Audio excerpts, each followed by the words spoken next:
Hello everyone, sorry for the abrupt end to the last video. I got a phone call in the middle of the next problem when I was recording, so I started a new one. So we're gonna go ahead and pick up where we were left off in 2 and look at 2b.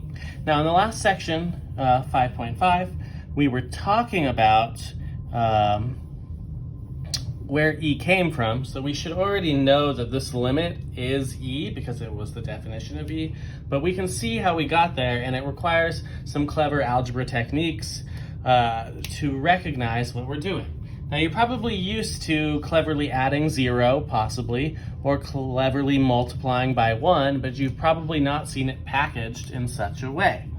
That is, I know in order to deal with my x being inside and up here, the one type of form that helps us take the exponent out is logarithms. So what I'll do is I need this to be in a logarithmic form, like ln, but in order to get that to work, I need to counteract the ln, natural log, with an e. So the way this works is we then take e to the ln of the limit as x goes to infinity of 1 plus 1 over x to the x power. And it allows us to do something interesting because these aren't what we were taking the limit of with respect to, so this x is going to infinity, we can actually bring the ln inside the limit. So now this is e to the limit as x goes to infinity of the ln of 1 plus 1 over x to the x. And this allows us, using our logarithm properties, to bring the x out front. Can't bring it outside the limit because it is the thing we are taking the limit of. Now what you'll notice from the last problem, even though it's not written here because this is a fresh one, again because I had a phone call, is that we need it in a division form, not multiplication. And right now we have infinity times 0, but we can manipulate this in such a way that this is e to the limit as x goes to infinity of the ln of 1 plus 1 over x divided by 1 over x, as this is the same as multiplying by x dividing by 1 over x.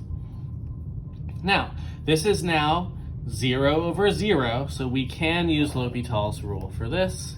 And if we take these derivatives, this is now e to the limit as x goes to infinity. For ln of x, it's u prime over u. The derivative of the inside is negative 1 over x squared divided by 1 plus 1 over x over the denominator derivative, which is negative 1 over x squared. This ends up being somewhat convenient for us because the negative 1 over x squareds will cancel. So this is e to the limit as x goes to infinity of 1 over 1 plus 1 over x, because this is technically in the denominator. And now this is not indeterminate form, so we can evaluate this limit. So I should put equals signs in between these. So this is equal to, what happens as x goes to infinity? The denominator, this thing goes to 0, so it becomes e to the first power, which is just e.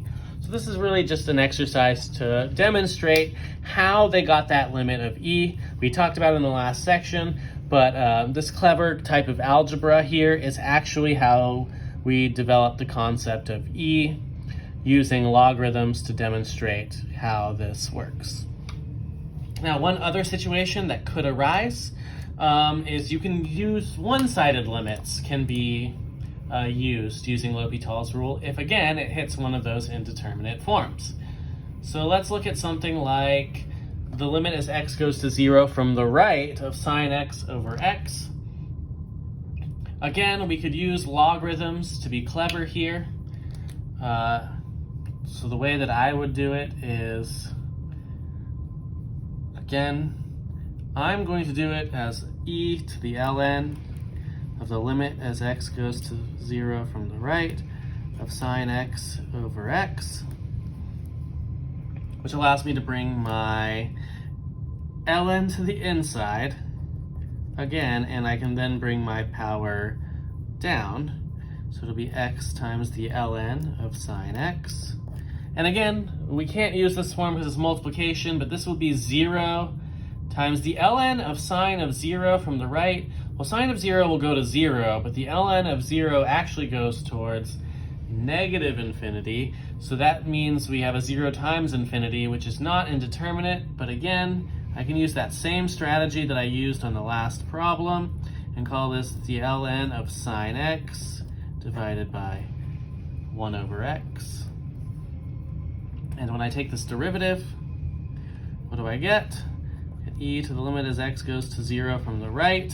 The derivative of ln of sine x is cosine x over sine x divided by really negative 1 over x squared, which simplifies to e to the limit as x goes to 0 from the right. It would be cotangent x times x squared. Now, what do we see here? Cotangent x as x goes to 0, that's cosine over sine, is infinity times 0 again, but I can call this e to the limit as x goes to 0 from the right of x squared divided by tangent x, which would again give me 0 over 0, so I can use L'Hopital's rule a second time to get my answer. This is now e to the limit as x approaches 0 from the right of 2x divided by secant squared x. And finally, as x goes to 0, secant is 1. So we get 0 over 1. So this is now e to the 0th, but e to the 0th power is 1. So this shows that this limit is actually 1. So this is a situation where 0 to the 0th power is actually 1. Now in the last one, it also requires double L'Hopital's rule, but before we do that, when you have infinity minus infinity, it kind of benefits you to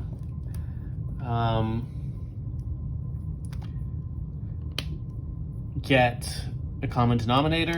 So this would really be x minus 1 over x minus 1 times the ln of x minus the ln of x over x minus 1 times the ln of x, so that I can get them all into one fraction. The limit as x approaches 1 from the right, x minus 1 minus the ln of x over x minus 1 times the ln of x. And I just wanted to make sure that we set this up for you, because I want to leave the rest of this for you to practice and make sure that you know how to use L'Hopital's rule, because that's really what this section is all about. So if you remember back to those limits when we had to use algebraic reasoning to find them, that's kind of out the window. Those same ones could be used using L'Hopital's rule to help us. And that's really it for this section, so that I will leave it at that and let you finish this problem.